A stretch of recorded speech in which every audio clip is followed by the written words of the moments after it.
We talk a lot about testimonials in this hot seat, particularly before and after photos.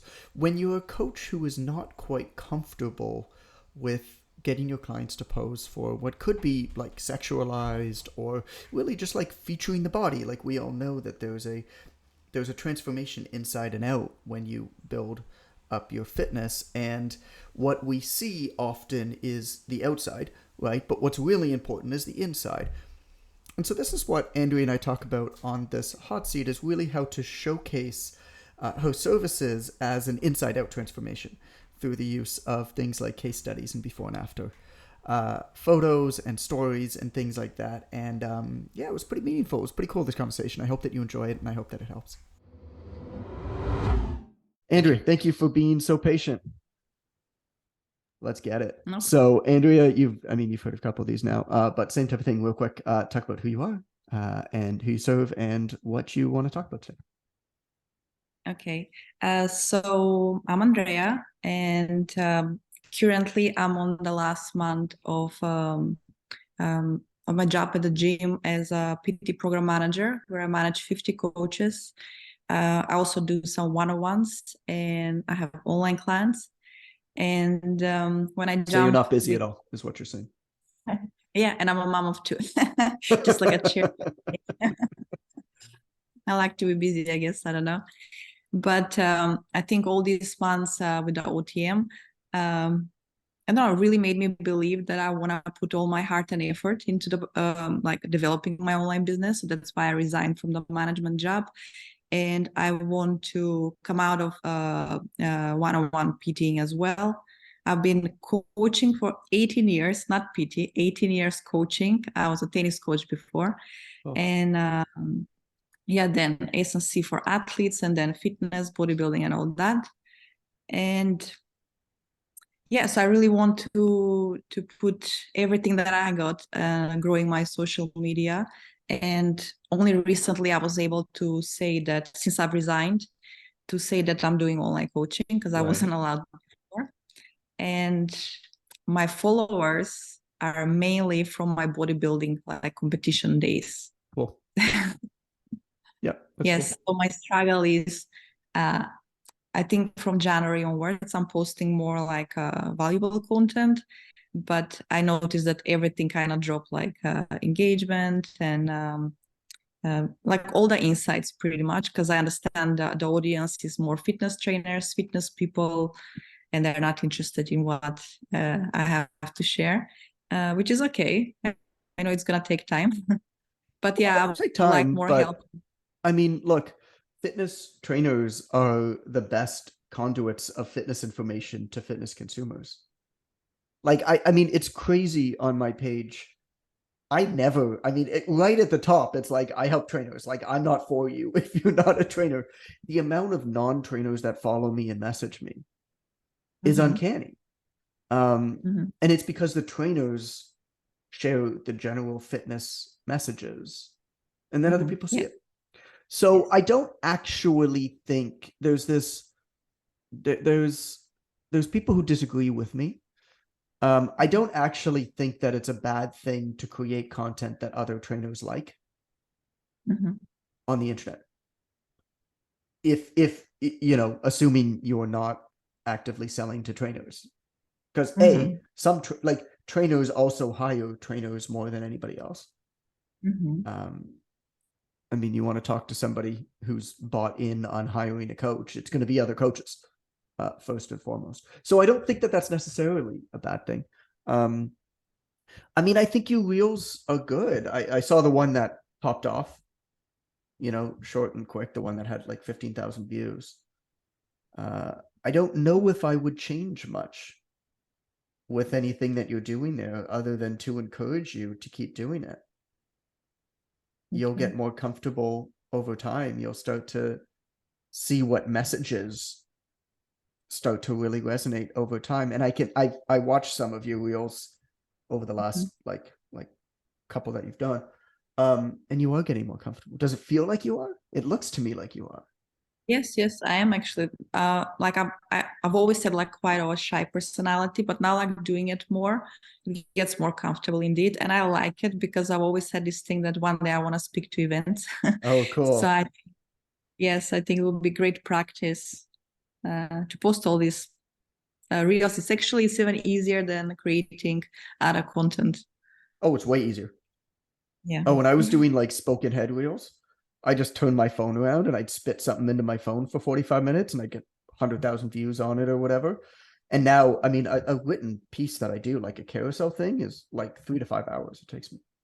I mean, it's Yeah, it's yeah. it's More unbelievably time. difficult. Yeah. Uh, but the only thing that I would say to you is start capturing some of that traffic. Uh, can you do a little giveaway? You could do a call to action Mm-hmm. for your coaching, which I think Okay. is valuable to do every few weeks, if not more often. Like a soft call to action at the bottom of your content pieces, Mm-hmm. which is just Okay. your spear, your who you're helping, and to DM you a word if they are interested. And like at the bottom of every one, I mean, people are kind of used to that now. I don't think anybody content doesn't do any worse when it has soft calls to action at the bottom of it. And none of them individually are going to convert very well, but exposure therapy is a real thing. All Mm-hmm. that you're doing is you're telling anybody who's paying attention over and over and over and over again that you have a valuable service. Here's who you help. When you're ready, here's how you message me. Here's how you get in touch. I Okay. think you should do that every single day. And then once every few weeks, a very specific hard call to action. Okay. Um, Do you think I'm like talking to my avatar is like moms who are like pretty similar age like me, so 35 to 45. yeah. Um, the clients I have, so the online clients, they all come from the gym where I work, and my one-on-ones they come from social media. Right. uh, so I mean, you're such an inspirational person that yes, I think you are speaking the right way. You I mean, straight up in the top of your account. Let's see what your bio is. I'll bring it up here for people to see. Oh yeah. No, wrong screen. Okay. There we go. Everybody can see. Can you all see her Instagram account? Yeah. Okay. So I think call out what's inspirational to you about you. Like I put your stats right at the top. 18 years coaching, mhm. 2 kids, full-time job, and physique competitor. Dot dot dot. If you're a busy mom, I feel you. Let me show you how to fit it in. DM me, whatever. Nice, I like it. Because that's what's unique and special about you. The fact that you've somehow, God, I don't know how the hell you've done it. But you've done. I mean, how? How in the world have you done that? Like I want to know. And yeah, I mean, it's cool to talk about carb intake. It's cool to talk about one thing that's making you gain fat. It's cool to talk about daily protein intake, but why should I listen to you? If I Mhm. wanted to know those things, and they're valuable things to know, and I'm not saying that you shouldn't talk about them, but I want to hear them from somebody where there's a reason for me to listen to that person. and a very Mm-hmm. specific reason why that person and not somebody else. I want to know what a full-time working mom of two who also has a side gig, who also keeps herself in amazing shape. I want to know what she says about carb intake. Do it with your two kids climbing on your shoulder. Yeah, I think it's just like I'm trying not to make it about me, because in the past it was all when you compete, it's all about you. So I feel like I'm trying to kind of suppress that, but I think that's what people like. Well, I think people like that, and then I think it goes back into conversation that we had with Ryan, where make your clients the all stars. Mm-hmm. You have clients that fit into that exact avatar, don't you? Mm-hmm. So make them the all stars. Talk about how incredible they are. And then you could even do the same thing as I recommended to Ryan. Like, you have somebody who's lost a lot of weight, buy her a gift card to shop for new clothes, ask her to take This is, pictures. I don't have these clients. I'm like, how come I don't have these clients? My clients are like a happy medium. Oh, okay. Well, then that's different. Yeah, then that's different. Um, yeah. So the gift code for buying new clothes because they've lost weight won't work, but maybe athletic clothes, maybe a Mm-hmm. sleeveless shirt because now they got shoulders popping out. Yeah, And I'm and then you really ask them about to like take, comfortable, like confident. Like yeah. usually women come to me being insecure, and for me, it's like I always preach very big, feeling good on the inside rather than just focusing on the aesthetics. You know, that But if comes you're with gonna time. show anything on Instagram, Instagram starts with the outside, and then you how that reflects the inside is the message. Mm-hmm. Yeah. But it has to be visual to get some attention. And visual could be a smiling, happy person. It doesn't have to be a half naked person. Yeah. Yeah. It could be a smiling, happy person. There was a great before and after that somebody named Michael Bider shared. It was a long time ago, but it was a great before and after of one of his clients. He was middle aged guy, and the first picture on the left side, the before picture, was this man who had a baby on his stomach, and the man had like scraggly beard, like looked low energy. He had a belly, and this kid was on him, and he wasn't big, he wasn't fat, but he was like thick, right? Looked unhealthy. He looked low energy. And then the next picture on the other side was his kid was like a toddler, a couple year or two later. And this guy is still not like, he's got a shirt on. He's not shirtless. He's not ripped, but he's like clearly healthier, and he's standing up, and he's like playing with his kid. Mm-hmm. That's the kind Yeah. of before and afters I want to see. Yes. Yes. And he told the story of this guy. Mm. Uh, and that to me, honestly, like, especially on something like Instagram, photos before and afters like that stand out more now Mm. than Yeah. over sexualized photos of men and women, because you're just so used to softcore pornography on Instagram that it just Mm-hmm. doesn't even affect you anymore. Yeah.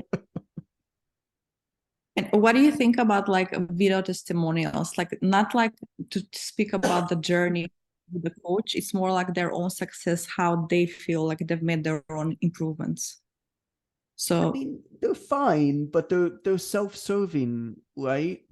Um, I want to celebrate the person. I want the client to be the that's what I all-star. mean, like their own thing. So they speak how they've improved in their life, not necessarily talking like Andrea has made me, not like that, like their Yeah. success story. I've never seen them perform well on feed-based Mm. content. They're great in stories. They're great in story highlights, for Okay. sure. They're great as stuff to send to clients after you've, but in terms of proactively motivating people to reach out, what I've seen That's as good. much more successful are stuff like what I spoke about with Mike, where the clients taking pictures, posting Mhm. about, buying new clothing or whatever. Or, it might even be like, hey, I used to wear like baggy shirts and stuff like that. And now like I'm cool wearing a tank top this summer. Because I Mhm. feel more confident in my own skin. It doesn't have to be like a super revealing tank top, just like not wearing a baggy t-shirt. Uh, Mhm. or stuff where stuff where the coach just really celebrates their client. There's two people who do a good job of this. Andrew Coates does a good job on his Instagram of this. Lee Boyce has done this a few times too, where they just will share a video of their client like doing something in the gym. Oh yeah, I remember the Andrew one. Yes, I remember. It's fantastic. And then you start rooting for this client, and then that client shows up from Hmm. time to time. And you're like, yeah, Larry's back, right? Well, Yeah, Larry yeah. just and Andrew's told me like his thought process behind this. He's like, look at the guy. He's like, anybody who looks at that is like, yo, if Andrew can get that guy to do that, bet your ass he can help me. Yes. it's, and but the whole point is he's celebrating this person. The Mhm. the the line that I keep going back to is the client's the all-star, the client's the all-star, the client's the all-star, the client's the all-star. I think the filter that you've got to put this stuff through over and over and over again is that. And as you're writing it, as you're thinking about it, that's that's what you got to keep coming back to. As you're reviewing it before you're posting it, you're like, okay, is this 100% about how awesome they are and about what they've overcome?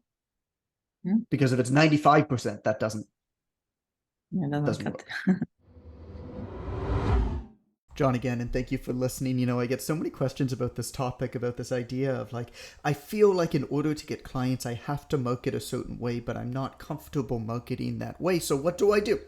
And I hope that you learned a few things and perhaps gained some comfort in that there is another way to do things that are more aligned with what you believe is the right way to do things. And I know Andrew, you did. I got a message from her afterwards talking about how meaningful this is and all the changes that she has already made, which is awesome. And so this was a hot seat on my mentorship where, yeah, we go deep into stuff like this, not just building a business, but into client care and into, building a business that's aligned. And so if you're already doing about 1,000 a month and you want to scale, we take people basically at starting points from anywhere from 1 to 20,000 a month, and we help them scale up from there. And so that's something you're interested in learning more about. Please go on Instagram. I'm at It's Coach Goodman. Send me a message that just says mentor, and we'll have a conversation about it. If you're looking for another episode to have a listen to right now, please check out episode 46. It's called How to Get Your Clients to Do What They Need to Do. Pretty self explanatory. You may be able to build an amazing program, but how good are you at helping clients actually do that program and fit it into their life? This is the life Tetris analogy that has become quite popular. Hope that you enjoyed episode 46. Have a listen, and we'll talk soon.